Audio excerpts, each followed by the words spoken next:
Hello everyone and back again with a new video. So friends, हम लोग ऐसा बहुत बार होता है, हम लोग कोई गप्पी फिशेज वगैरह बाय करके लेके आ जाते हैं, वो अचानक से बहुत सारा फ्राइज को बर्थ दे देती है। या फिर हमारे पास कोई भी पहले से ही गप्पी फिश थी और वो फिर अचानक से ढेर सारा फ्राइज दे दी। क्योंकि गप्पी फिश को ब्रीड करना बहुत ही ज़्यादा हार्ड नहीं होता, बहुत ही ज़्यादा ईजी होता है। आपके पास कोई भी टैंक क्यों ना हो, उसमें आप देखिएगा थोड़ा दिन रखिएगा, वो अचानक से बहुत सारा फ्राइज को बर्थ दे देगी। तो अब सवाल आता है, ये फ्राइज का हम लोग टेक केयर कैसे कर सकते हैं।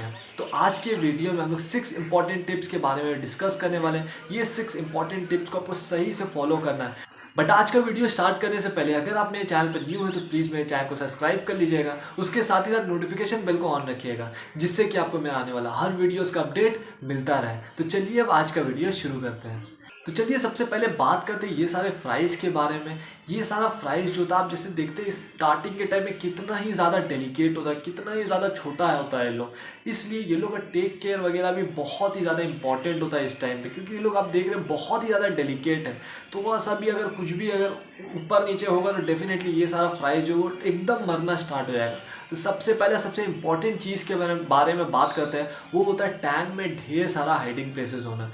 फ्राइज़ के लिए टैंक में ढेर सारा हाइडिंग प्लेसेस होना बहुत ही ज़्यादा इंपॉर्टेंट है। क्योंकि ये फ्राइज़ जैसे आप देख रहे हैं बहुत ही ज़्यादा छोटी है।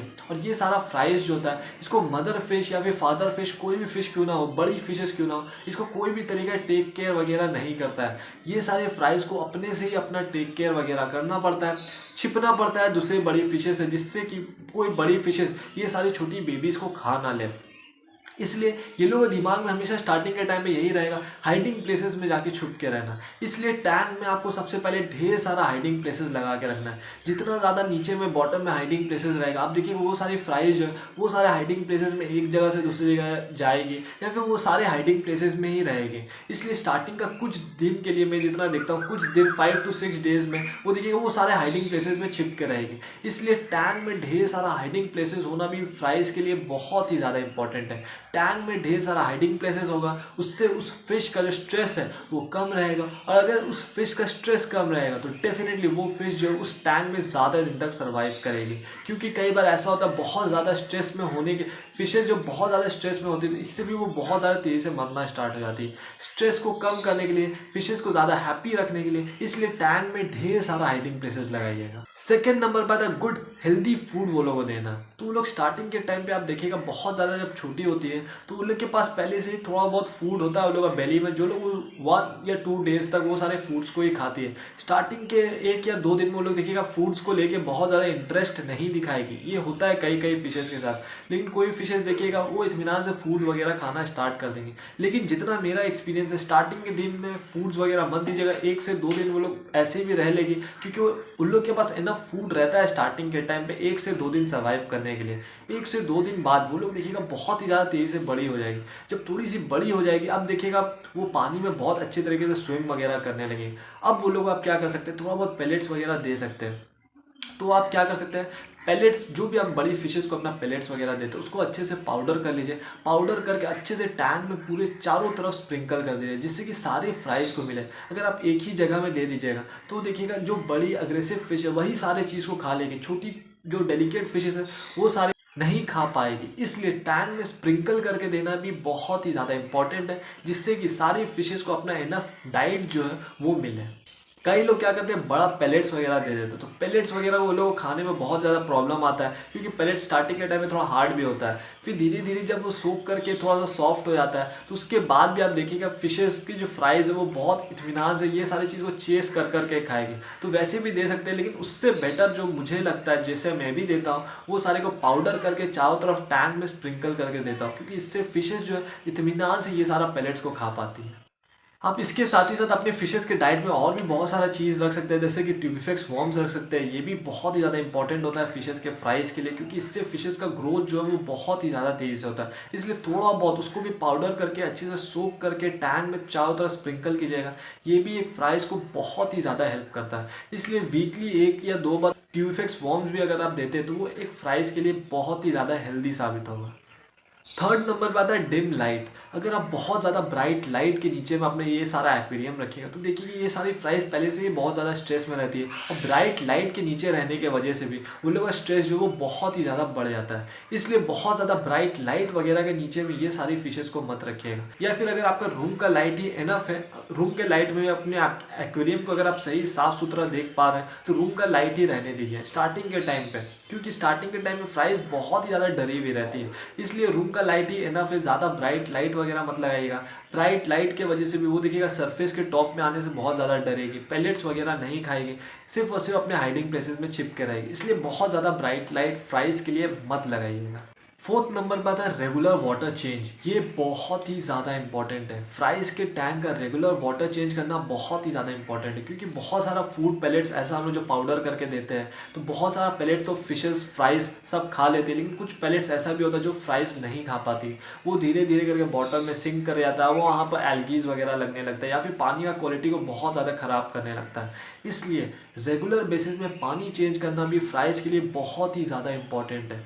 फ्राइज़ बहुत ही ज़्यादा डेलिकेट होती है। अगर पानी का क्वालिटी थोड़ा सा भी चेंज होगा, पानी थोड़ा सा भी हार्ड हो जाएगा या फिर पानी में थोड़ा सा भी पीएच बढ़ जाएगा या फिर पानी में थोड़ा सा भी अमोनिया नाइट्रेट ये सारा चीज़ अगर बिल्ड हो जाएगा, इससे डेफिनेटली ये सारी फ्राइज जो वो बहुत ही ज़्यादा तेज़ी से मरना स्टार्ट हो जाएगी। इसलिए पानी का खास क्वालिटी का आपको खास ध्यान रखना है। जो भी पानी यूज़ कर रहे हैं बहुत ज़्यादा हार्ड नहीं होना चाहिए, उसमें किसी भी तरह का क्लोरीन वगैरह नहीं होना चाहिए। ये सारे चीज़ से भी फ्राइज़ बहुत ही ज़्यादा तेज़ी से मरने लगती है। इसलिए स्टार्टिंग के टाइम में मैं आप लोगों को सजेस्ट करूँगा जो भी स्टोर किया हुआ पानी है वो स्टोर किया हुआ पानी को यूज़ कीजिए, या फिर आप एक्वागार्ड का भी पानी यूज़ कर सकते हैं। थोड़ा बहुत अपने घर का पानी मिला के एक्वागार्ड का भी पानी यूज़ कर सकते हैं। टैप वाटर बस यूज़ नहीं करना है। टैप वाटर अगर यूज़ कर रहे हैं तो एंटी क्लोरीन मिला के करना है। तो ये सारा वाटर का पैरामीटर्स है, ये सारा चीज़ के ऊपर भी आपको खास ध्यान रखना है। फिफ्थ नंबर पे आता है warm temperature. Warm temperature fries को बहुत ही ज़्यादा पसंद है। अगर आप चाहते हैं आपकी फ्राइज़ जो वो चारों तरफ घूमे, तेज़ी से ग्रो करे, वो बहुत ही ज़्यादा हैप्पी तरीके से एक टैंक में रहे, तो वार्म पानी को बना के रखना भी बहुत ही ज़्यादा इंपॉर्टेंट है। अब बात आता है पानी को वार्म कैसे बना सकते हैं, पानी के लिए क्या टेम्परेचर होना चाहिए। तो वार्म पानी को बनाने के लिए आपको 27-28 डिग्री सेंटीग्रेड आपको अपने पानी का टेम्परेचर को सेट कर देना होगा। तो सबसे पहले आपको एग्जामिन करना आपका पानी का टेम्परेचर कितना है। अगर आपको लगता है पानी का टेम्परेचर बहुत ही ज़्यादा कम है, थर्मोमीटर लगा लीजिए। थर्मोमीटर से आपको सही सही पानी का जो भी रीडिंग है वो आपको समझ में आ जाएगा। पानी का रीडिंग अगर आप देख रहे हैं 25-24 है, तब आपको टैंक में एक हीटर लगाना बहुत ही ज़्यादा इंपॉर्टेंट है। ये नॉर्मली हम लोग को ठंडे के टाइम में ज़रूरत होता है, क्योंकि गर्मी के टाइम में पानी पहले से ही बहुत ज़्यादा वार्म रहता है। ठंडे के टाइम में टैंक में एक हीटर होना बहुत ही ज़्यादा इंपॉर्टेंट है, और हीटर के साथ ही साथ एक थर्मोमीटर होना जो कि रीडिंग बताए कि कब हम लोग को हीटर रन करना है, ये भी बहुत ही ज़्यादा इंपॉर्टेंट है। इसलिए टैंक में ये दोनों चीज़ भी रहना बहुत ही ज़्यादा इंपॉर्टेंट है। वार्म पानी अपने फ्राइज़ को सप्लाई कीजिए, देखिएगा आपकी फ्राइज़ बहुत ही ज़्यादा हैप्पी तरीके से उस टैंक में रहेगी, और वो लोग बहुत ही कम चांसेस रहेगा वो लोगों को मरने का। वार्म वाटर भी फ्राइज़ को बहुत ही ज़्यादा पसंद है। और लास्ट नंबर पे आता है big space. Big space provide कीजिए जिससे कि आपकी जो भी फ्राइज वो बहुत ही ज़्यादा तेज़ी से ग्रो करें। अगर आप कोई छोटे से जग में, छोटे से बकेट में, छोटे से जार वगैरह में ये सारे फ्राइज को रखिएगा तो वो देखिएगा वो लोग का ग्रोथ जो है एकदम स्टॉप हो जाएगा, या फिर आप देखिएगा हर दिन कुछ ना कुछ फ्राइज जो आपका मरते ही जा रही हैं। इसलिए बिग स्पेस प्रोवाइड करना ये सारे फ्राइज के लिए भी बहुत ही ज़्यादा इंपॉर्टेंट है। मिनिमम भी अगर आपके पास 9-10 फ्राइज है तो उसको आप कम से कम भी एक 2 फीट का टैंक प्रोवाइड कीजिएगा। ये 2 फीट के टैंक में आप देखिएगा बहुत अच्छे तरीके से स्विम करेगी, बहुत हैप्पी तरीके से उस इन्वायरमेंट में रहेगी। इसलिए छोटे जग में, कप में, बाउल वगैरह में ये सारे फ्राइज को एकदम भी मत रखिएगा। सो फ्रेंड्स, यही था कुछ इंपॉर्टेंट टिप्स। इसके साथ ही साथ आप कुछ इन्वायरमेंट में भी वर्क कर सकते हैं, जैसे कि प्लांटेड टैंक वगैरह। फ्राइज को प्लांटेड टैंक बहुत ही ज़्यादा पसंद है, तो अपने घर पे प्लांटेड टैंक भी बना सकते हैं, या फिर अगर आपके पास पहले से एक प्लांटेड टैंक है उसमें वो सारा फ्राइज को डाल सकते हैं। नॉर्मली तो हम लोग सबके पास अचानक से तो प्लांटेड टैंक होता नहीं है, लेकिन अगर आपके पास पहले से है प्लांटेड टैंक तो उस प्लांटेड टैंक में वो सारे फ्राइज को डाल दीजिए, क्योंकि प्लांटेड टैंक में ये सारे फ्राइज को बहुत ही सारा बेनिफिट्स मिलता है, जैसे कि एल्गीज वगैरह, फूड वगैरह। जब उन लोगों को सही से फूड वगैरह नहीं खा पाती तो ये सारा एल्गीज, काई जो भी आपका ग्रेवल्स में लगा हुआ है, ग्लास में लगा हुआ है, वो सारी चीज़ को वो खाएगी। प्लांटेड टैंक में अनलिमिटेड ऑक्सीजन वगैरह मिल जाता है, इसलिए भी प्लांटेड टैंक का बहुत सारा एडवांटेजेस है। अगर आपके पास पहले से एक प्लांटेड टैंक है तो उसमें सारी बेबीज़ को शिफ्ट कर दीजिएगा। देखिएगा बेबीज़ का जो मरने का चांसेस है वो बहुत ही ज़्यादा घट जाएगा और बेबीज़ उसमें बहुत ही ज़्यादा हेल्दी तरीके से रहेगी। प्लांटेड टैंक अगर नहीं है तब भी आपको टेंशन नहीं लेना है, नॉर्मल टैंक में भी आप कर सकते हैं। बस नॉर्मल टैंक में ढेर सारा हाइडिंग प्लेसेस होना चाहिए, रेगुलर इंटरवल्स में फीड करना है और कभी भी ओवर फीड नहीं करना है। ओवर फीड से ही अगर आप सोचिएगा कि ज़्यादा फीड करने से फिशेस की प्राइस जल्दी बड़ी होगी तो ये एकदम ही गलत है। कम फीड करना है, दिन में 2 बार 3 बार मैक्सिमम कीजिएगा, इससे ज़्यादा नहीं करना। बहुत लिमिटेड क्वांटिटी में टैंक में पूरा स्प्रेड करके करना। ये आपके देखिएगा फिशेस को बहुत ही ज़्यादा हेल्प करेगा। इसी से ही आपकी फ्राई जो बहुत ही ज़्यादा तेज़ी से ग्रो करेगी, ना कि ओवर फीड करके। ओवर फीड कीजिएगा डेफिनेटली आपकी फ्राइज जो वो बहुत ही ज़्यादा तेज़ी से मरना स्टार्ट हो जाएगी। सो फ्रेंड्स, होप करता हूँ ये जो भी वीडियो था आपके लिए बहुत ज़्यादा हेल्पफुल साबित हुआ होगा। ऐसी मोर फिश रिलेटेड वीडियोज़ के लिए, फिश रिलेटेड कंटेंट्स के लिए प्लीज़ मेरे चैनल को सब्सक्राइब कीजिएगा। So thank you everyone for watching this video, for being with me. और अब हम लोग जल्द ही मिलेंगे मेरे न्यू वीडियो और एक न्यू कंटेंट के साथ।